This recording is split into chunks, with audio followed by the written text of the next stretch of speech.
अच्छा, अब हम आ गए हैं सेकंड पेज पे। इस सेकंड पेज पे हमारे पास क्या है? हमारे पास है कि होम्योस्टेसिस। होम्योस्टेसिस की डेफिनेशन आपको रटी होनी चाहिए, आपको वाइवे में आ सकती है, क्वेश्चन आ सकते हैं, ठीक है।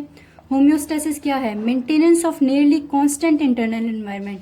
मतलब आपकी बॉडी के बाहर जो भी चीज़ हो रही हो, जो भी चेंज आ रही हो, टेम्परेचर इंक्रीज हो रहा हो, गर्मी हो, सर्दी हो, मगर आपकी बॉडी को 37 डिग्री सेल्सियस ही मेंटेन करना है।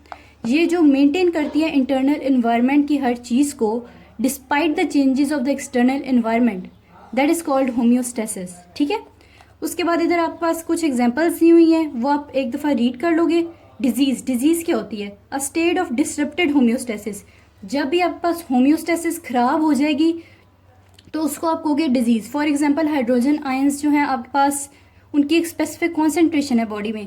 जब भी आपके हाइड्रोजन आयंस ज़्यादा हो जाएंगे, आपकी बॉडी उसकी कॉन्सेंट्रेशन को मेंटेन नहीं कर सकती, कांस्टेंट नहीं रख सकती, तो आपके पास एसिडोसिस हो जाती है। एसिडोसिस की वजह से बहुत ज़्यादा डिजीजेज हो जाती हैं।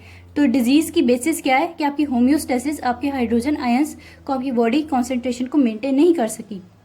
अच्छा, उसके बाद आपके पास आ जाता है पैथोफिजियोलॉजी क्या है, ठीक है। इसमें पैथोफिजियोलॉजी ये आपके पास डिजीजेस की फिजियोलॉजी को एक्सप्लेन करती है। मतलब एक तो आपके पास नॉर्मल ह्यूमन फिजियोलॉजी है जो आप पढ़ रहे हो अभी कि नॉर्मल बॉडी में क्या है। पैथोफिजियोलॉजी में क्या है कि वो नॉर्मल चीज़ें एबनॉर्मल कैसे बन गई हैं, उनका प्रोसेस क्या है, उनमें चेंजेस क्या आई हैं कि वो एबनॉर्मल हो गई हैं, ठीक है। अब आपके पास है extra cellular fluid transport and mixing system, the blood circulatory system.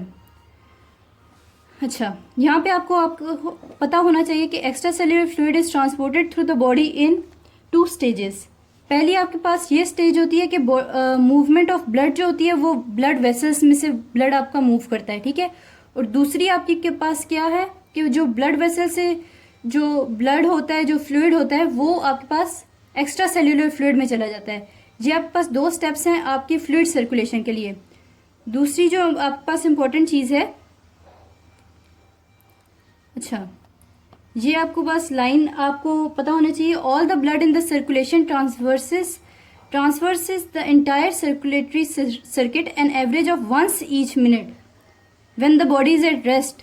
और जब एक्सट्रीमली एक्टिव, जब आप एक्सरसाइज कर रहे होते हो, तो 6 दफ़ा आपका खून जो है 1 मिनट में बॉडी से गुजरता है। रेस्ट में 1 दफ़ा होता है। अच्छा, यहाँ पे बहुत इंपॉर्टेंट लाइन लिखी हुई है, the walls of the capillaries. जब आपका ब्लड जो फ्लूइड जो होता है, जो ब्लड से एक्स्ट्रा सेल्यूलर फ्लूइड में जा रहा होता है, वो कैपिलरी से पास होके जाता है। हर चीज़ आपकी कैपिलरी से गुजर जाती है, पास हो जाती है, स्वाय किस चीज़ की? प्लाज्मा प्रोटीन्स की।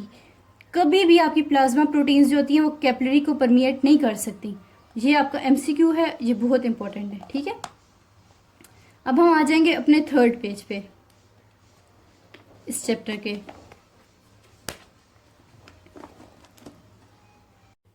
अच्छा जी, अब हम आपके इस पेज पे आपके पास क्या दिया हुआ है? यहाँ पे है origin of nutrients in the extra cellular fluid. Extra cellular fluid में किधर किधर से न्यूट्रिएंट आते हैं आपकी बॉडी में, ये आपको याद होना चाहिए। एक मेन आपके पास रेस्पिरेटरी सिस्टम है जहाँ से आपकी बॉडी को ऑक्सीजन मिलता है। ऑक्सीजन नहीं होगा तो आपकी कोई भी सेल जिंदा नहीं रहेगा। दूसरा जीआईटी ट्रैक जो होता है, जो इंटेस्टाइन है, सारे न्यूट्रिएंट्स अब्जॉर्ब करती है, वहाँ से आपके पास एक्स्ट्रा सेल्यूलर फ्लूइड में न्यूट्रिएंट्स आते हैं। अब पहले पैराग्राफ में आपके पास ये जो लाइन है, एल्व्यूलाई और जो पल्मोनरी कैपिलरी का ल्यूमन है, इनके बीच में जो मेम्ब्रेन होता है, एल्व्यूलर मेम्ब्रेन, इसकी क्या थिकनेस है? 0.4 to 2 micrometer thick. For example, यहाँ पे आपके पास ल्यूमन है आपकी पल्मोनरी कैपिलरी का, ठीक है। और यहाँ पे आपके पास एल्व्यूलाई है। एल्व्यूलाई में आपके पास ऑक्सीजन आता है और यहाँ से आपके पास पल्मोनरी कैपिलरी के ल्यूमन में जाता है, जहाँ से वो पूरी बॉडी में जाता है। इनके बीच में होता है एल्व्यूलर मेम्ब्रेन, उसकी थिकनेस क्या है? 0.4 to 2 माइक्रोमीटर। सही हो गया। अब आपके पास आ जाता है जीआईटी ट्रैक। ये आपने रीड कर लेना है, यहाँ से कौन कौन से न्यूट्रिएंट्स मिलते हैं, carbohydrates, fatty acids, amino acids, ये सब कुछ। आपके पास मेटाबॉलिक फंक्शन जो है, अब उन न्यूट्रिएंट्स का ब्रेक डाउन होता है, उन वेस्ट प्रोडक्ट्स कन्वर्ट होते हैं, ये सारा कुछ। ये आपके पास मेटाबॉलिज्म जो है ये किधर होता है? ये होता है लिवर में, ठीक हो गया। उसके अलावा जो है आपके पास किडनीज होगी, ये आपके क्या कहते हैं मेटाबॉलिक वेस्ट प्रोडक्ट्स होती हैं उनको बॉडी से एक्सक्रीट करती है, ठीक है। मस्कुलोस्केलेटल सिस्टम है। मस्कुलोस्केलेटल सिस्टम, अब बंदा सोचे कि एक्स्ट्रा सेल्युलर फ्लूइड में जो न्यूट्रिएंट्स हैं उसका मस्कुलोस्केलेटल सिस्टम से क्या लेना देना है, वो क्यों इंपॉर्टेंट है? वो इसलिए इंपॉर्टेंट है क्योंकि the body could not move to obtain the foods required for nutrition if the muscles were not present. Muscles नहीं होते तो आपकी बॉडी तो हिलजुल ही नहीं सकती, आप खाना किधर से खाते? तो एक वो भी सोर्स है आपको न्यूट्रिएंट्स देने की, ठीक है। अब आपके पास removal of metabolic end products, जो एंड प्रोडक्ट्स हैं आपके पास बॉडी के, फॉर एग्जांपल कार्बन डाइऑक्साइड है, यूरिया है, ये सारे किधर से रिमूव होते हैं? पहला रेस्पिरेटरी सिस्टम, एक आपको न्यूट्रिएंट्स मिल रहे थे ऑक्सीजन रेस्पिरेटरी सिस्टम से ही, ठीक है। दूसरा जो वेस्ट प्रोडक्ट है कार्बन डाइऑक्साइड, वो आप एक्सपायर किधर करते हो? रेस्पिरेटरी सिस्टम से, ठीक है, लंग से एक्सपायर करते हो। इधर लिखा है carbon dioxide is the most abundant of all metabolic product, ठीक है। ये आपके पास एमसीक्यू आ सकता है कि सबसे इंपॉर्टेंट जो है मेटाबॉलिज्म के प्रोडक्ट्स में सबसे अबंडेंट कौन सा है? वो है कार्बन डाइऑक्साइड, ठीक है। कार्बन डाइऑक्साइड आपके पास जो है अगर उसकी कोई एबनॉर्मेलिटी हो जाती है तो आपको पूरा बॉडी का सिस्टम खराब हो सकता है।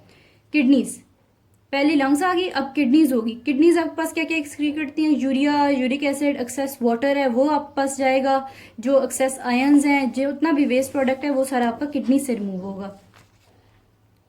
अच्छा, एक आपका रेस्पिरेटरी सिस्टम हो गया कार्बन डाइऑक्साइड को निकालने के लिए, दूसरा आपके पास किडनी होगी यूरिया, यूरिक एसिड वगैरह को निकालने के लिए, तीसरा जीआईटी ट्रैक है। जितने भी आपके पास खाना वगैरह आप खाते हो, जो आपका वेस्ट मटेरियल होता है वो फेसेस के फॉर्म में बॉडी से एक्सक्रीट हो जाता है, तो एक जीआईटी ट्रैक भी आपके पास जो है मटेरियल निकालने के लिए इंपॉर्टेंट है। लिवर में क्या है? डिटॉक्सिफिकेशन होती है, जितने भी टॉक्सिक प्रोडक्ट्स हैं उनकी डिटॉक्सिफिकेशन होती है, और जो वेस्ट प्रोडक्ट जो लिवर में बनता है वो किसके थ्रू बाहर निकलता है? बाइल के थ्रू। लिवर कभी भी डायरेक्टली बॉडी से नहीं निकालेगा, वो हमेशा बाइल में डालेगा, और बाइल से जो है वो जब बाइल इंटेस्टाइन में जाएगी उसके साथ फिर इंटेस्टाइन से वो फीसिस के फॉर्म में बाहर निकल जाएगी, ठीक है। अब अगला आपके पास क्या है? Regulation of the body function. Regulation आपकी बॉडी की जो फंक्शंस होती है उसकी दो इंपॉर्टेंट सिस्टम है जो उसके लिए इंपॉर्टेंट है, एक नर्वस सिस्टम है और एक हार्मोन सिस्टम है, ठीक है। नर्वस सिस्टम क्यों इंपॉर्टेंट होता है? नर्वस सिस्टम आपके पास रेगुलेट करता है muscular and secretory activity of the body, ठीक है। आपके पास तीन मेजर पार्ट्स हैं नर्वस सिस्टम के।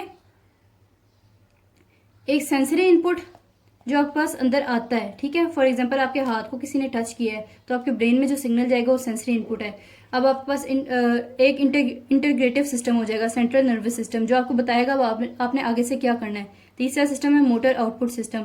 फिर अगर आपके पास क्या कहते हैं आपने जो रिस्पॉन्स देना है उस बंदे से हाथ मिलाना है आगे, तो वो आपके पास तीसरा सिस्टम है, वो है मोटर्स आउटपुट पोर्शन, ठीक है। ये तीन मेजर पार्ट्स हैं नर्वस सिस्टम के, ठीक है। Nervous system, central nervous system किस चीज का बना होता है? नर्वस सिस्टम दो होते हैं, एक सीएनएस होता है सेंट्रल नर्वस सिस्टम, और एक पीएनएस होता है peripheral nervous system. Central nervous system में आपके पास क्या आ जाता है? ब्रेन और स्पाइनल कॉर्ड आ जाती है, ठीक है। उसके बाद आगे और क्लासिफिकेशन है नर्वस सिस्टम की, वो आप न्यूरो में पढ़ोगे, इधर आपके पास इतने इंपॉर्टेंट नहीं है। हार्मोन है, हार्मोन में आपके पास क्या होना चाहिए? आपको पता होना चाहिए कि 8 मेजर एंडोक्राइन ग्लैंड्स हैं, ये भी आप डिटेल में पढ़ोगे। पिट्यूटरी ग्लैंड है, एड्रिनल ग्लैंड है, उसके बाद थायराइड ग्लैंड है, ये सारे 8 ग्लैंड्स हैं जो आपकी बॉडी के सारे हार्मोन्स जो हैं उसको कंट्रोल करते हैं, ठीक है। थायराइड हार्मोन जो है इसका बहुत इंपॉर्टेंट फंक्शन ये है कि ये मेटाबॉलिज्म को कंट्रोल करता है, ठीक है। उसके बाद ये जो है increases the rate of most chemical reaction in all cells. आगे आप